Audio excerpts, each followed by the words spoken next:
Hi, welcome back to this segment of Digital Discoveries. And today we're going to be looking at Google Earth. And Google Earth is a powerful tool that can be used across the curriculum for students and teachers. And it actually, if you use it correctly, you can actually explore places without ever leaving your desk. So if you want to go to Paris, France, you can go to Paris, France on Google Earth. If you want to go to Las Cruces, New Mexico, you can go to Las Cruces, New Mexico, and you never even have to leave your leave the Earth, leave your seat. So Google Earth is available for free online at google.com/earth. I think you can actually just go find it.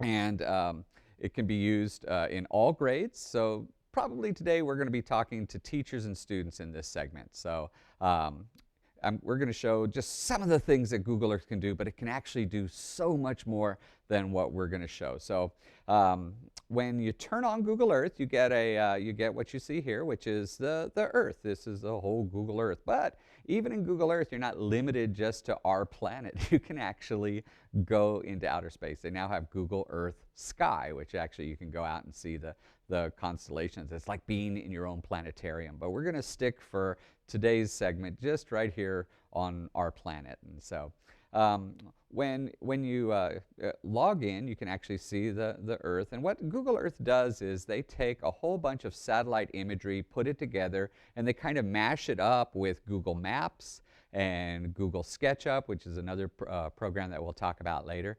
But this is, they mash them all together, and it kind of works really interesting. So I'm going to, the first thing I'm going to go to is El Paso, Texas. So I'm going to type in, it says up in the upper left-hand corner, it asks me, well, where do I want to go? I want to fly somewhere. Now, I could actually fly anywhere on the planet, but we're going to fly to El Paso, Texas. So I've just typed in El Paso. I can type in El Paso, Texas, because there's actually more than one El Paso. And so I go search, and as you can see, immediately it flies into El Paso. Wham! It flies right into where we're at.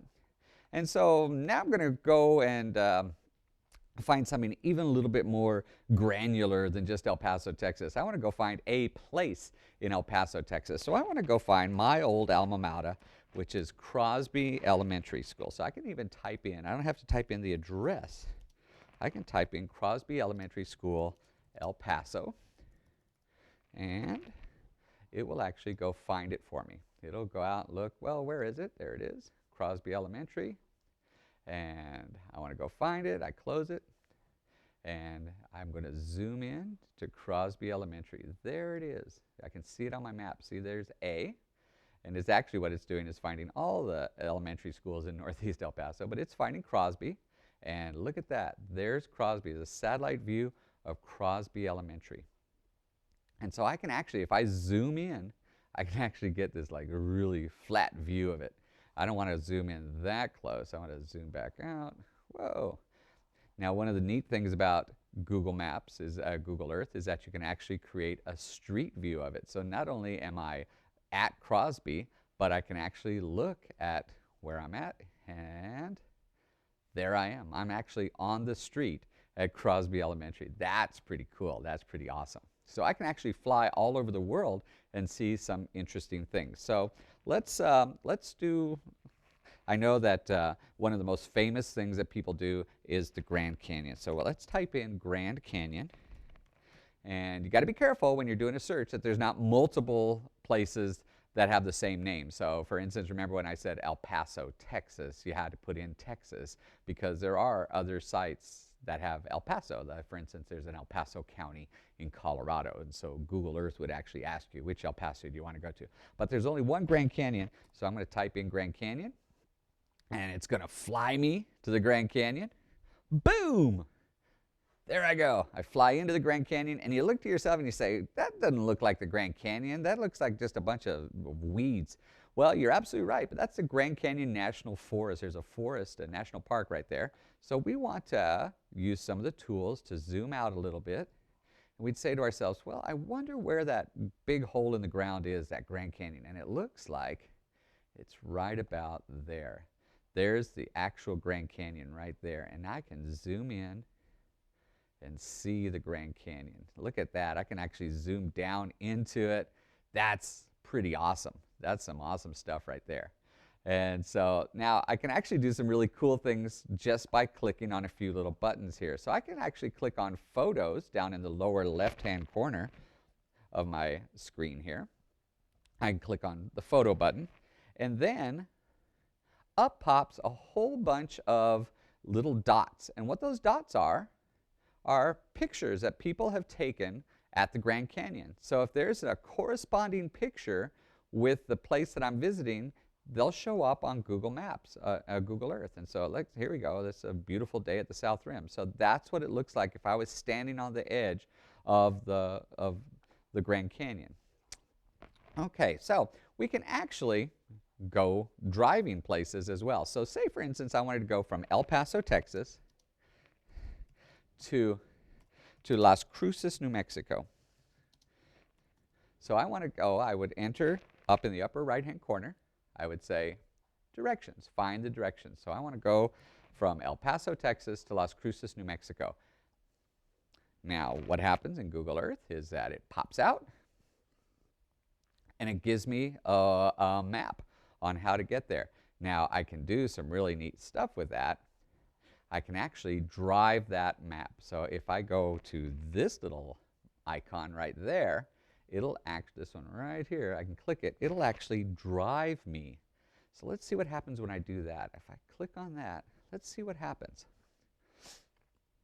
It'll start me right in the geographical center of El Paso, Texas, and I start driving. And so I can actually speed up my drive a little bit because we are limited in time.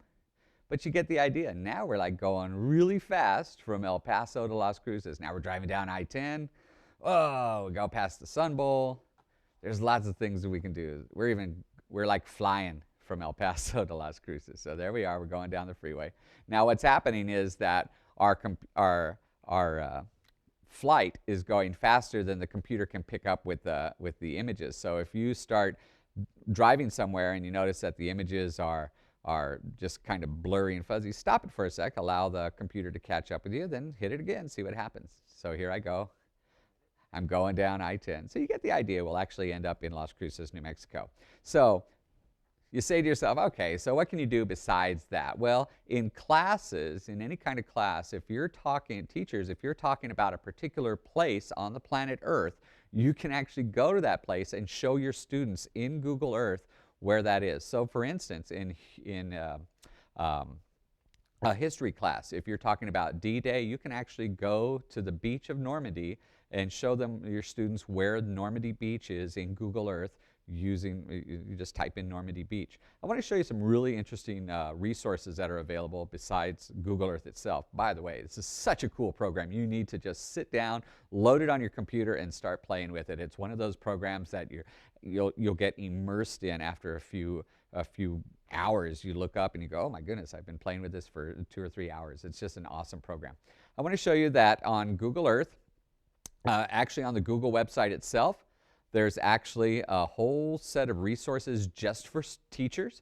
It's called the Classroom Resources site, and I think we have a tiny URL that comes up with that, and it comes up with this. We also have, remember we were talking earlier about why would you want to read somebody else's blog? This is another great example of why you want to read somebody else's blog, some other teacher's blog, because this is a blog site called Free Technology for Teachers, and it's by Richard Byrne, and he's got this great website. And he put up a book. He actually created a book called Google Earth Across the Curriculum. And so when you click on that, you get this really cool little magazine that pops up, and there it is, and you pop it up, and there it is, and it tells you how to use Google Earth in different curricular areas. Now, one of the neat things that I found while I was reading this little publication was this website, and it's called the Google Literary Trip. And what the Google Literary Trip is where they've taken Google Earth and they've matched it to books in literature. And so, for instance, this one, Chasing Lincoln's Killer, every spot that's mentioned in that book is linked in to Google Earth. And so it's just an awesome, awesome resource. This, if you're a lit teacher and you want to show your students what the world was like and during the times of the Grapes of Wrath, there's actually a Grapes of Wrath Google Lit trip, and it shows where everybody went in that book. So it's broken down for K-5, 6, 8, 9, 12, and actually higher ed. So this is a really great site for literary teachers. So here's the question we're going to leave you with today. Can you use Google Earth in a class that's not history or social studies? I think that if you're a lit teacher, Google Earth is an awesome place to go. If you're a science teacher, Google Earth is a great place to go. But see if you can play with it, see if you can explore it, and see if you can find ways to use it in your class. We'll see you next time on Digital Discoveries.